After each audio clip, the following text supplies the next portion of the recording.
The teaching about money that almost no one references anymore isn't a visualization technique.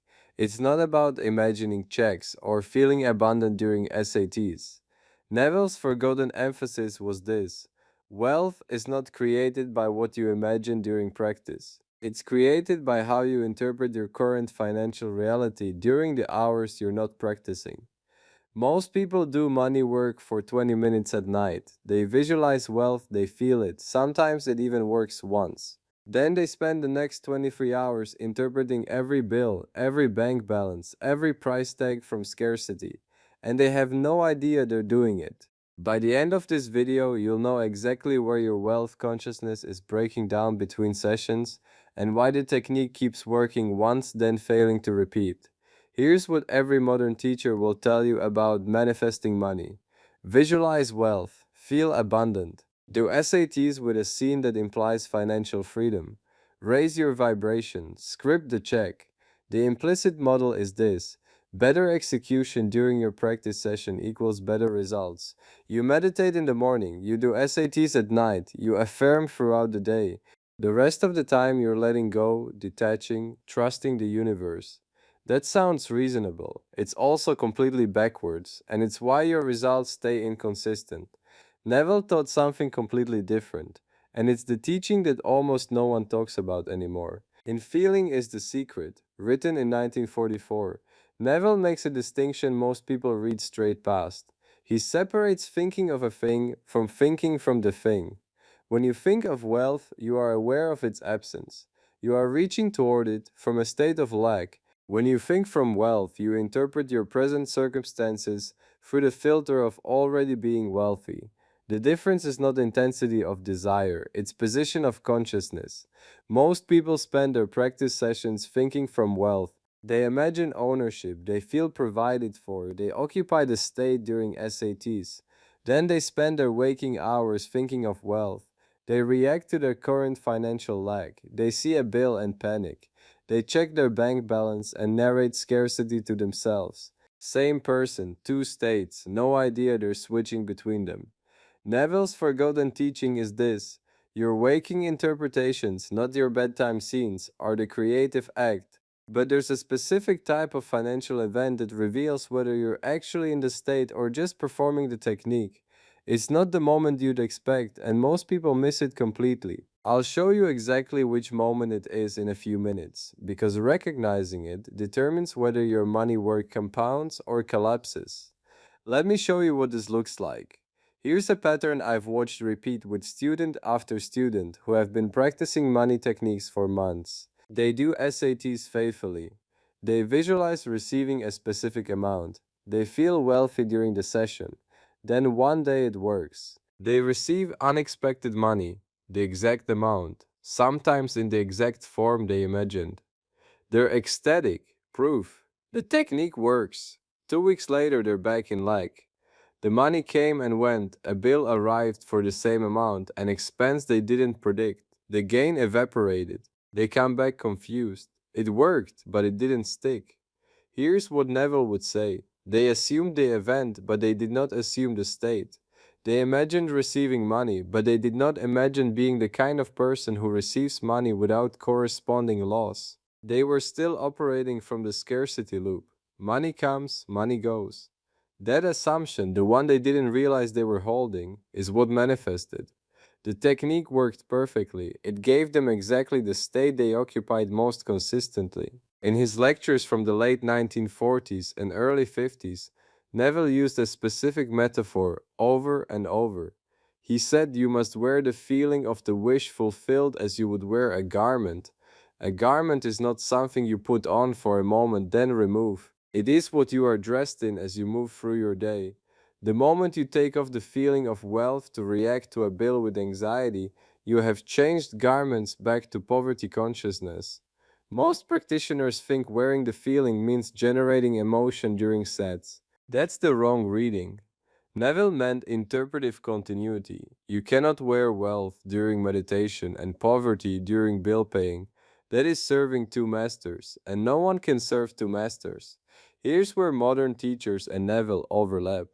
Both agree consciousness creates. Both agree wealth is a state, not a circumstance. Both agree you must feel wealthy, not just think about wealth. The techniques themselves are not wrong. SATs works, visualization works. Neville used them. The imaginal act is real and necessary.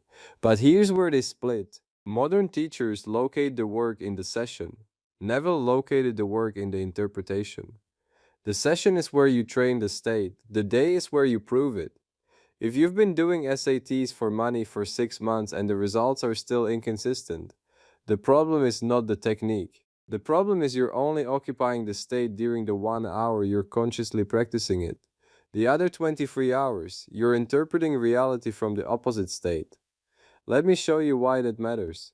In The Power of Awareness, written in 1952, Neville taught that your reactions to events reveal which state you currently occupy. You can spend an hour imagining wealth, but if an unexpected expense triggers panic, frustration, or the thought I can't afford this, you have just demonstrated that you are not in the state of wealth. Your automatic interpretations of present circumstances are the diagnostic. You cannot fool consciousness. Your state is made visible by what you reflexively assume about neutral events. A bill, a price tag, a bank alert. This is where most people lose it. They practice well for 1 hour, then they dismantle it across the rest of the day by interpreting every financial stimulus from scarcity. They narrate lack to themselves. Money is tight. I need to be careful. I can't afford that. Each interpretation is a creative act. Each one affirms a state. If you practice well for 1 hour and practice poverty for 23, which state are you actually occupying? Neville's answer, the one you interpret for most consistently. Now here's the part most teachers leave out entirely. There's a detail Neville taught about how the subconscious processes financial interpretation that explains why some people stabilize wealth consciousness in weeks, while others never do. I'm going to show you that detail now because it's the difference between technique knowledge and state architecture. If you want to go deeper on identifying where your interpretive patterns break down outside your sessions, I built a free diagnostic that walks through the exact moments most practitioners lose state without realizing it. Link is in the description. Take it after this video if you're serious about stabilizing results. Now let me show you what this looks like in practice, because the concept makes sense, but most people don't realize they're doing it. Here are 3 common financial moments. First, checking your bank balance. Second, receiving a bill. Third, seeing something you want but telling yourself you can't afford it. In each case, notice the narration you assign. Scarcity interpretation sounds like this: I'm broke. This is bad. I need more. I have to be careful. Wealth interpretation from the same fact sounds like this: this is one account. This is moving. I'm provided for. Or just neutral acknowledgement with no emotional contraction. Same number on the screen, different state interpreting it. Here's the moment I mentioned earlier, the one that reveals whether you're actually in the state. It's the split second between seeing the financial fact and assigning the narration. That gap, usually less than 2 seconds, is where the state you truly occupy shows itself. If scarcity narration appears reflexively instantly before you even think about it, you are not in wealth, you are performing wealth during practice and living in scarcity the rest of the time. The speed of the interpretation is the diagnostic. Wealth consciousness interprets neutrally or positively without effort. Scarcity consciousness requires conscious correction after the fact. Most people skip past what Neville taught in his Brooklyn lectures during the 1950s. That assumption is tested most in the mundane, not the dramatic. That's the part that matters most. Here's what they're missing. If you claim the state of wealth, the test is not whether you can visualize a mansion. It's whether you can stand in the grocery store, see a price, and feel no internal contraction. The test is whether you can receive a bill and interpret it neutrally. From abundance, most practitioners build elaborate scenes of wealth during setas. Checks, promotions, windfalls. Then they collapse into scarcity the moment they encounter a parking fee or a dinner check. The state must halt under boring, repetitive financial friction, not just during peak imaginal sessions. Before I give you the protocol, there's one more thing about the baseline interpretive pattern you're running right now, the one your subconscious defaults to when you're not consciously managing it, that determines whether any of this work takes root. I'll address that now because if you skip this step, you'll be fighting your own automation for months. Here's exactly what to do starting tonight. First, pick one financial moment that repeats daily. Checking your bank balance, paying for something small, seeing a bill notification, just one. Second, the next time that moment happens, catch the narration you assign before you're even aware you're narrating. Notice if it's scarcity based or wealth based. Third, if it's scarcity based, pause and reinterpret the same fact from wealth, not by denying the number, by changing the story you tell about what the number means. The baseline pattern I mentioned is this. Your subconscious has been interpreting financial events from scarcity for years, maybe decades. That pattern runs automatically. It doesn't wait for permission. It doesn't check in with your conscious mind. The moment a financial stimulus appears, the pattern fires. The only way to override it is repetition in the opposite direction, not once, not 10 times, dozens of times across dozens of financial moments until the new interpretation becomes the automatic one. You can do exactly what I'm describing. It requires no special ability. It requires attention to the hours you have been ignoring. You now understand the principle. Wealth is built in interpretation, not in isolated sessions. But here's the challenge no single video can solve. You're interpreting financial reality dozens of times a day. Bank alerts, prices, budgets, bills, conversations, news. Most of those interpretations happen automatically, below conscious awareness. You've spent years conditioning scarcity based narration. One good SAT session doesn't override that. What you need is not more teaching on the principle, you get it now. What you need is a system for tracking where your interpretive patterns break down across the full day, outside of your controlled practice sessions, so you can see where the state is collapsing and stabilize it. That's exactly what the source code diagnostic does. The free diagnostic in the description walks you through the exact points where most practitioners lose state between sessions. The interpretive moments they don't realize are creative acts.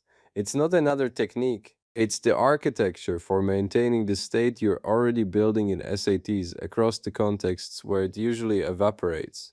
Link is in the description. It's free. Take it after this if you're serious about moving from inconsistent results to stable transformation. The teaching Neville kept repeating, the one that gets forgotten, is this. You are not manifesting money in your imagination, you are manifesting it in your interpretation. The scene trains the state, the interpretation proves it. Every time you narrate your current financial reality from lack, you are occupying lack, no matter what you visualized that morning. Every time you interpret the same reality from wealth, you are occupying wealth. The forgotten teaching isn't a technique, it's a lens. Now you can see it. You already know which interpretation you've been defaulting to when you're not in a formal session. That's the easy half. The hard half is stabilizing the state across the full day when you're not consciously monitoring yourself. When the bill arrives, when the bank alert pops up, when someone asks you a question about money and you answer reflexively from scarcity before you even realize you've spoken. Catching those moments in real time and redirecting them is the work. It's the architecture most teachers never walk you through. Because pointing out the gap is simple and building the protocol to close it is not. If you want the state you're building in SATs to hold across the hours where it's been collapsing, the source code diagnostic walks you through exactly where your interpretive patterns break down, between practice sessions and how to stabilize them. It's the protocol for the 23 hours no one else is teaching you to manage. It's free. Link is in the description. Tonight, pick one financial moment, just one. The next time it happens, catch the interpretation you assign before you speak it or act on it. Notice which state it's coming from, then choose again. Neville said it plainly in his 1940s teachings. Sleep in the feeling of the wish fulfilled, and you will wake to find it objectified. Not sleep in the feeling once, sleep in it, wear it, interpret from it, until the state is what you are, not what you practice. That's the work. Start tonight.